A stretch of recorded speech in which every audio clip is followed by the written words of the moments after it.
Hello, basketball fans! It's me, DC, here, Fantasy Basketball Analyzer, coming at you with week 24 of the Fantasy Basketball season, week 25 of the NBA season, the final week of the season. Hopefully your fantasy season's over, and if it is, I'm a little surprised you're watching the video other than loyalty to me. Thanks for being here.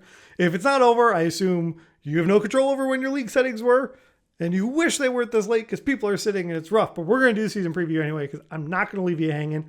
If you are just watching a sport mirror because you're still enjoying basketball, I mean, heck, I'm wearing a Clipper shirt. Paul George came back last night and looked awesome. So the basketball is still fun to watch and talk about. I've got a game I want to play with you guys in the playoffs.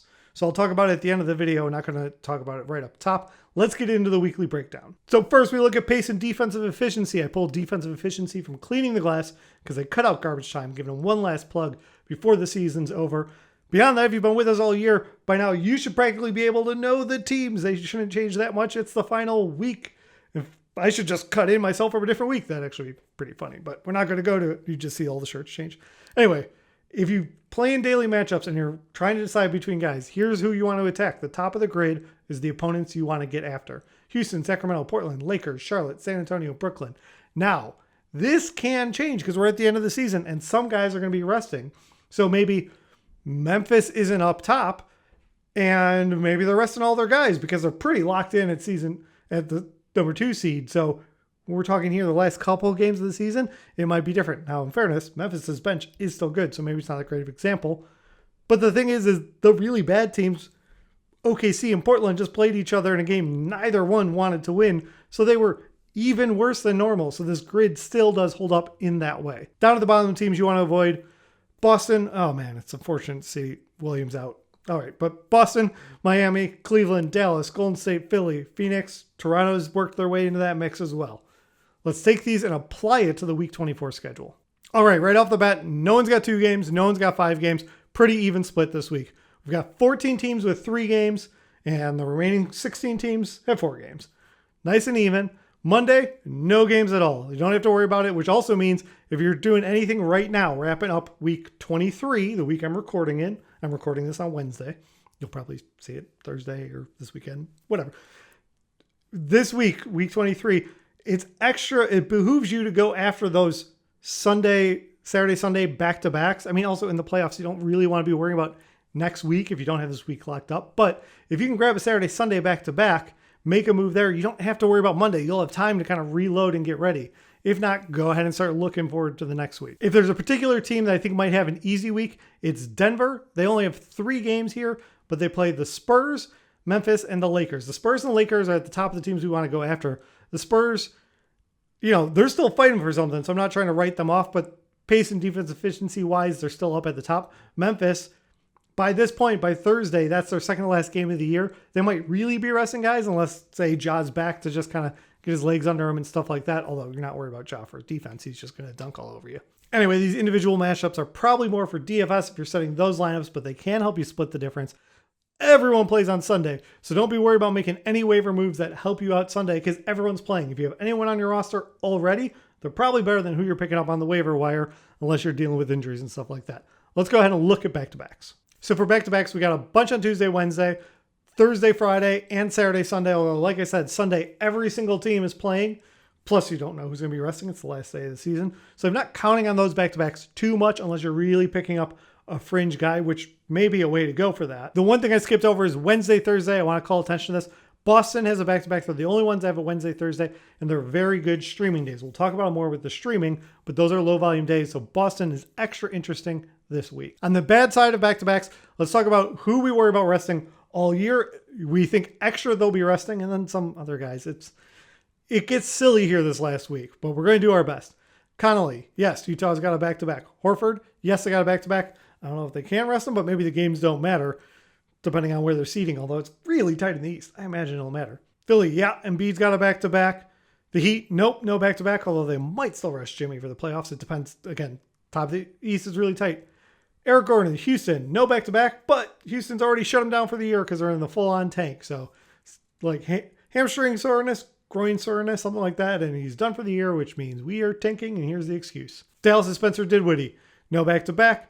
Otto Porter, yes, back-to-back, although depending on what the Warriors are doing, you might get a little run out of there, but they're focused on the playoffs too. I'm not sure they're going to be in too much of seeding threat. We'll have to see what Dallas is doing by then. And the Bulls with Zach LaVine, yes, back-to-back. Also, they might be resting. They might be playing for seeding there for locking up the 5th, 6th. I think they're pretty locked into 5, so I don't think they're going to have too much to be worrying about. And we don't have to talk about Kyrie anymore because he's allowed to play home and away games, so he's off the list too, just like Eric Gordon. All right, let's go talk about streaming. So streaming is going to be interesting this week. I've highlighted a bunch of teams here, and there's a few different ways you can go about it. Some of them I highlighted Sunday just to acknowledge that they have 4 games, or like in the Clippers case, 3 games. But that Sunday, like I said, if you're picking someone up, you're really not going to get to use them unless it's because you have a superstar that's resting. It's the last day of the year. You can cut anyone you want and just try and get some extra games. So that is a legitimate strategy. But if you have good players that are actually playing, working the waiver wire is going to be difficult because every team is playing. That said, a couple things I want to focus on here. Let's look at the schedule. Tuesday's got 12 games, Friday's got 9, Sunday's got 15 games. It's going to be really hard to get anyone in there. Maybe Friday with the 9 games and if someone's resting, but 12 and 15, probably not working in any streamers for Tuesday or Sunday, barring injury, which leaves 3 days for good streaming attacks. Wednesday's got 6, Thursday's got 7, Saturday's got 4. So this goes back to what I was just talking about on the back-to-back. Boston's schedule is really interesting. They get the Bulls and the Bucks on the Wednesday, Thursday back-to-back. That's 2 of the 3 streaming days this week. So if you can pick up someone from Boston and plug them in there, they're definitely going to get some run on those 2 days, unless they're really sitting, in which case you look a little bit more down the roster and you can get someone on that back-to-back with a single waiver move, and that could really help you out. If you want a less targeted attack, I like New Orleans' schedule here. They get Portland and Memphis, when I don't expect really Memphis to be playing for anything that Saturday, and Sacramento. Well, Tuesday is a high-volume day. You like the matchup for Sacramento. So Sacramento, Portland, Memphis, 2 out of the 4 days are good streaming. Memphis also has a similar schedule. And like I said, if they're resting guys, they have pretty good bench talent already. So Brandon Clark or whoever, if they're stepping in, you're not saying, who the heck do I pick up from, say, Philly if you get deep on the bench? By now, I hope you kind of know the names for Memphis because they run a pretty deep rotation if you've been watching the games this year. So Memphis, like New Orleans, gets 2 out of the 4 games. They play Denver and they play New Orleans. And then the other 2 are on the higher volume days, Utah and Boston. So you might get 4 games out of your pickups, or you might only get 2 depending on how this works. But we're really just targeting a move for 2, pick up 2 games in this short 6-day week. In the same group, I just kind of mentioned it. The 76ers have this where you get 2 out of 3 games. They get Toronto and Indiana on good streaming days. But who are you going to pick up? Like, you could look at it. Maybe Matisse Thybulle gets extra run or something like that. But we just talked about in the waiver video, the last one I put out on Sunday. It's pretty hard to count on some of the guys that are lower on the bench unless you know they're going to get a bunch of minutes. If Shake gets a bunch of minutes, he can be interesting, but can't be reliable. It's hard to say right now. Wednesday, what to expect for next week as far as that goes, despite that their schedule works. I'm a little more interested in looking at New Orleans or Memphis, or maybe even the Spurs. The Spurs have a similar situation. 4 games, same 2 good streaming days, and there's a good chance they're going to be fighting for something right now as of recording. They're actually in that 10 spot ahead of the Lakers for the play-in, so you might be able to be counting on reliable minutes. Also, it's just kind of the Spurs way. They'll probably be playing their guys, so if someone's out there on the waiver wire, you can probably scoop them up and count on them this week. The step down from those groups is the Clippers. They only have 3 games, but still 2 streaming days. Maybe functionally ends up being the same because if you can't work in the other guys, even with the 4-game week, still 2 streaming. The Clippers have something to play for, but they're probably about to lock up the 8 seed, which maybe changes it. Maybe they end up resting because if they're locked into the 8 and guaranteed the play-in, they can just go in fresh. We'll see what happens. It's going to be interesting. This is a pretty exciting push here at the end of the season as far as real NBA goes, even if it's kind of madness as far as your fantasy basketball goes. Otherwise, stay on top of injury reports, last-second resting things. It's going to get a little silly, and if you're unfortunately, happy if you're in the championship, but if you're unfortunately still playing in the last week and you're going to need every little push, you're going to have to set yourself some little calendar reminders to check before the basketball games start each night. Try and get in there when the injury reports come out. Make some changes. Get yourself those extra points. Now, whether you're still playing or not, this is what I want to talk to you guys all about. Let's have some playoff fun. Underdog, who I'm affiliate with, has a cool thing going on called The Dance. It's a best ball fantasy draft tournament that's going to go throughout the playoffs.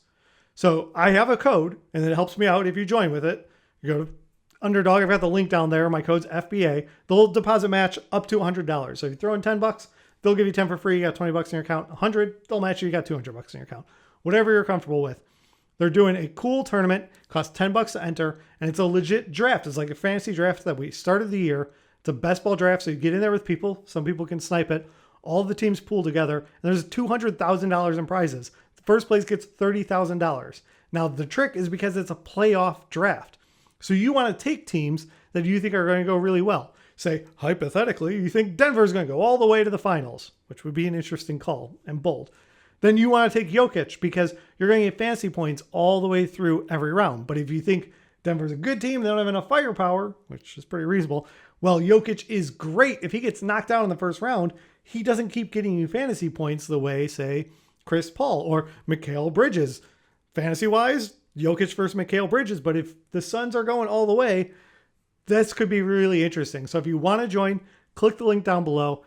Yes, it helps me out, and I've been making videos for you free all season, which is cool. But I just think this could be a lot of fun. I would be up to responding in the comments or on Twitter, jumping in with you. It locks when the playoffs start. So we have until April 16th to do these drafts, maybe see the seeding if that really works out. It's kind of like setting your March Madness playoff bracket in your head and then saying, here's the final 2 teams I think are going to be in there, and maybe I want to attack them, or the final 4 teams.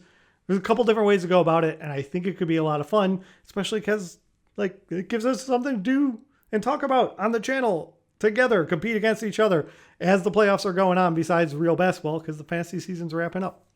Thanks for your time all season long. I'll be back. Don't worry. Although I will be on a road trip this week. I'm going down to see Memphis play the Suns on Friday night, which is why this video is coming out early. So we're driving down there. John's not playing, but should still be a fun game on Friday. I'm really looking forward to it. Thank you for watching all year. I'll be back. Like, comment, subscribe. And whether fantasy basketball court or fantasy season's over, just in regular life, you know what I say? Go out, win your week. Thank you so much for watching. If you've made it this far, please hit the like button and leave a comment down below. It helps me grow the channel. If you want more videos like this, hit subscribe or even the little bell will give you alerts. And I'll be back soon with another video for you.